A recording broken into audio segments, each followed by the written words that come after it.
তুই জানিস রে, আমি ছোটবেলা থেকেই গ্রামে বড় হয়েছি। পুরুলিয়ার এক কোণে আমাদের পুরনো গ্রাম ধুলারি। মানুষ বলে ওই গ্রামটা অভিশপ্ত। শালবনের ভেতর দিয়ে কেউ একা হাঁটলে আর ফিরে আসে না। বলে ওখানে এক মেয়ের কান্না শোনা যায়। রাতের নিস্তব্ধতায় গাছের পাতা দিয়ে বাতাস লাগলে মনে হয় কেউ নাম ধরে ডাকছে, আনন্দ, আনন্দ। আর আমার নাম ঠিক সেটাই। তুই জানিস রে, কখনো কখনো নিজের জায়গাটাকেই সবচেয়ে অচেনা লাগে। আমি 15 বছর পর আমার গ্রামে ফিরলাম, ধুলারি। পুরুলিয়ার একদম প্রান্তের গ্রাম, যেখানে এখনো মোবাইলে নেটওয়ার্ক আসে না ঠিক মতো, আর রাতে বিদ্যুৎ যায়, আর শালবনের বাতাসে একটা কেমন গন্ধ, ভেজা মাটির গন্ধ, পূর্ণ দুঃখ আর ভয় মেশানো। আমি অনেক ছোটবেলায় চলে গিয়েছিলাম শহরে। বাবা মা মারা গিয়েছিল এক অদ্ভুত আগুনে, যেটা আজও কেউ বোঝেনি কেমন করে লেগেছিল। গ্রামের লোকেরা বলেছিল ঈশ্বরের অভিশাপ নেমেছে। তখন আমি ছোট ছিলাম, কিছুই বুঝিনি। কিন্তু বছর 15 পর শহরে একঘেয়ে জীবন ক্লান্ত হয়ে গেছি। হঠাৎ একদিন মনে হলো, চল আরেকবার ফিরে যাই। দুলারির বাতাসে শ্বাস নেব, পুরনো বাড়িটাকে দেখে আসব, আর কিছু না, একটুখানি শান্তি খুঁজবো ওখানে। স্টেশন থেকে নামতেই কেমন যেন ঠান্ডা লাগলো। অক্টোবর মাসের শেষ, বাতাসে ধুলো উড়ছে, চারপাশে শুধু শালবন, যেন তারা কারো দিকে তাকিয়ে আছে। গ্রামের লোকেরা আমায় দেখে থমকে গেল। কেউ হাসলো না, কেউ ফিরে এলি এটাও বলল না। শুধু এক বুড়ি চেঁচিয়ে উঠল, ওই ছেলেটা, নাম কি রে তোর? আমি বললাম, আনন্দ। বুড়িটা থেমে গেল, তার চোখ দুটো কেমন যেন ফাঁকা হয়ে গেল। ও ধীরে ধীরে বলল, আনন্দ? রক্তবর্ণ শালগাছের নামটা শুনি শুনি বুঝি? আমি হাসলাম, বললাম, না, ওটা আবার কি? ও কিছু না বলে চলে গেল। সেই মুহূর্তে জানিস রে, পুরো গ্রামটা যেন চুপ হয়ে গেল। মনে হচ্ছিল কেউ শুনেছে আমার প্রতিটা শব্দ, আমার নিঃশ্বাস, এমনকি আমার চিন্তাও। সন্ধ্যের দিকে বাড়ি পৌঁছালাম। পুরনো মাটির দেওয়ালটা এখনো ভাঙাচোরা, দরজার কপাট জং ধরেছে, তবুও আমি খুলে ভেতরে ঢুকলাম। ভেতরে এখনো মায়ের পুরনো আলমারি আছে, বাবার তেল চিটে বইগুলো পড়ে আছে টেবিলের ওপর, আর দেয়ালে একটা পুরনো ছবি। আমি ছোট, মায়ের কোলে বসে আছি, পেছনে শালবন। কিন্তু ছবিটা ভালো করে দেখতেই আমার বুকটা ঠান্ডা হয়ে গেল। ওই ছবিতে শালবনের এক কোণে গাছের কাছে একটা ছায়া দেখতে পেলাম। না না, একটা মেয়ের মুখ, কালো ঝাপসা, কিন্তু চোখ দুটো স্পষ্ট দেখা যাচ্ছে। আমি কেঁপে উঠলাম, ভাবলাম হয়তো আলোর ছায়া, পুরনো ক্যামেরার দোষ। কিন্তু রাতে ঘুমোতে যাওয়ার সময় শুনলাম শালপাতা নড়ছে হালকা হাওয়ায়, আর দূর থেকে ভেসে আসছে কাঁপা কাঁপা এক কণ্ঠস্বর, আনন্দ।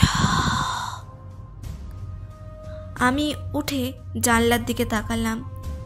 দূরে শালবনের অন্ধকার, কিন্তু হঠাৎ এক ঝলকে দেখলাম একটা লাল ওড়না গাছের ফাঁক দিয়ে উড়ছে।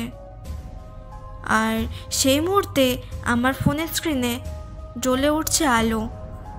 এক অজানা নাম্বার, আর মেসেজ এসছে, তুই ফিরে এসেছিস। আমি অপেক্ষা করেছিলাম।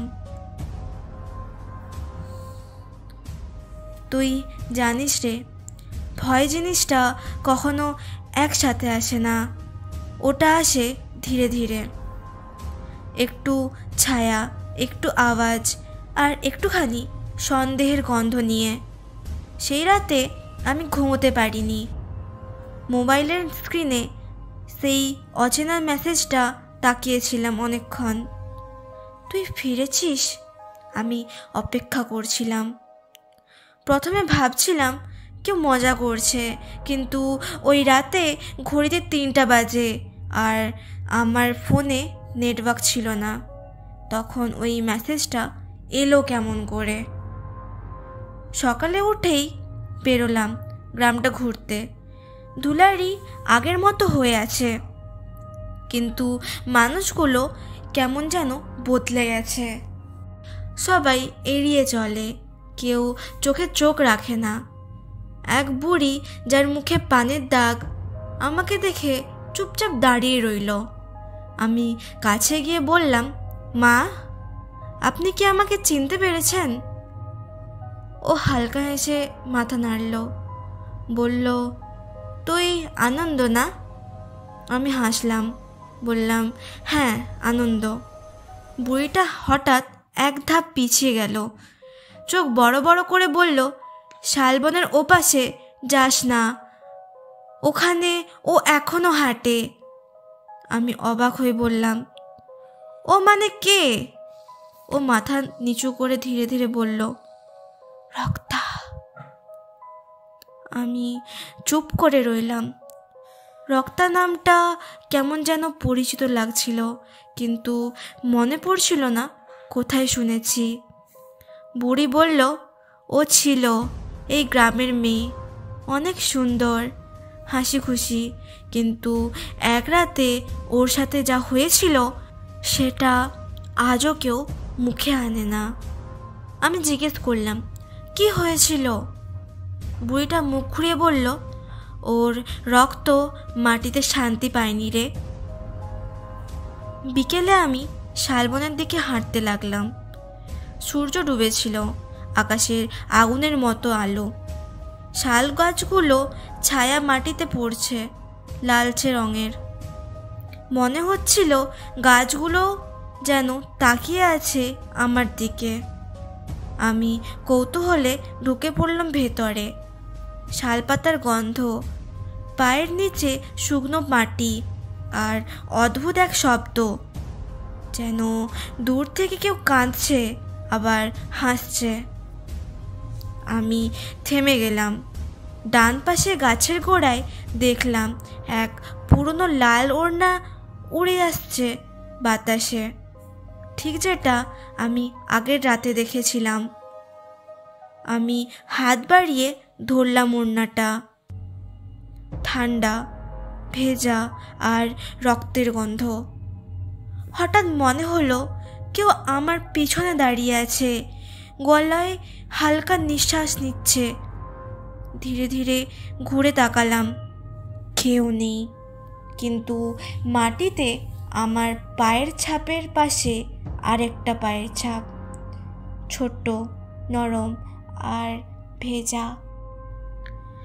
আমি ভয় পেয়েছিলাম, কিন্তু পা ফিরল না। এই সময় হালকা বাতাসে কানে ভেসে এলো আনন্দ। আমি দৌড়ে বেরিয়ে এলাম শালবন থেকে, আর ঘরে ঢুকে দরজা বন্ধ করে দিলাম। হাঁপাচ্ছিলাম, বুকের ভেতরটা যেন কিছু আটকে আছে। আর তখনই জানলার কাছে টুপটাপ শব্দ। জল নয় রে, লালচে কিছু ঝরছে কাঁচ থেকে, বেয়ে আসছে কাঁচের নিচে। আমি ফোনের আলো জ্বাললাম, দেখলাম কাঁচে লেখা আছে, আমার রক্ত তুই ফেরত দে। তুই জানিস রে, ভয়টা একবার শরীরে ঢুকে গেলে ওটা চুপ করে থাকলেও মনের ভেতরে নিস্তব্ধে হাঁটে। সেই রাতে ঘুমোতে পারিনি আমি। জানলার কাছে সেই লাল দাগ এখনো শুকায়নি। ভোরের আলোয় উঠে দেখলাম ওই দাগগুলো যেন অদৃশ্য হয়ে গেছে। মনে হলো হয়তো আমি স্বপ্ন দেখেছি, কিন্তু বিছানার পাশে ওই লাল ওড়না পড়ে আছে এখনো, ভেজা, ঠান্ডা আর রক্তের গন্ধে ভরা। আমি কাপা হাতে ওটা ছুঁয়ে দেখলাম, না, এটা স্বপ্ন না। বুড়ি যেটা বলেছিল মনে পড়ল, ওর রক্ত শান্তি পায়নি রে। আমি ঠিক করলাম আজকে আবার যাব শালবনে, সব রহস্যের উত্তর ওখানেই আছে। দুপুর গড়িয়ে বিকেল নামতেই বেরোলাম। আকাশে মেঘ জমেছে, কাকের ডাক থেমে গেছে, পুরো গ্রামটা যেন শ্বাস আটকে আছে। শালবনের সামনে দাঁড়িয়ে মনে হলো এই বনটা বেঁচে আছে, ওর নিঃশ্বাস আমি শুনতে পাচ্ছি। ভেতরে ঢুকলাম, একটা একটা করে গাছ পেরোচ্ছিলাম, আর বাতাসের ঠান্ডা যেন ছড়িয়ে পড়েছে। মাঝপথে এসে দেখি একটা বড় শাল গাছ, তার নিচে কালো কিছু দাগ। আমি টর্চ জ্বালিয়ে দেখলাম ওটা শুকনো রক্ত। আমি হাঁটু গেড়ে বসলাম, আর ঠিক তখনই গাছের কাণ্ডে কিছু খোদাই করা আছে।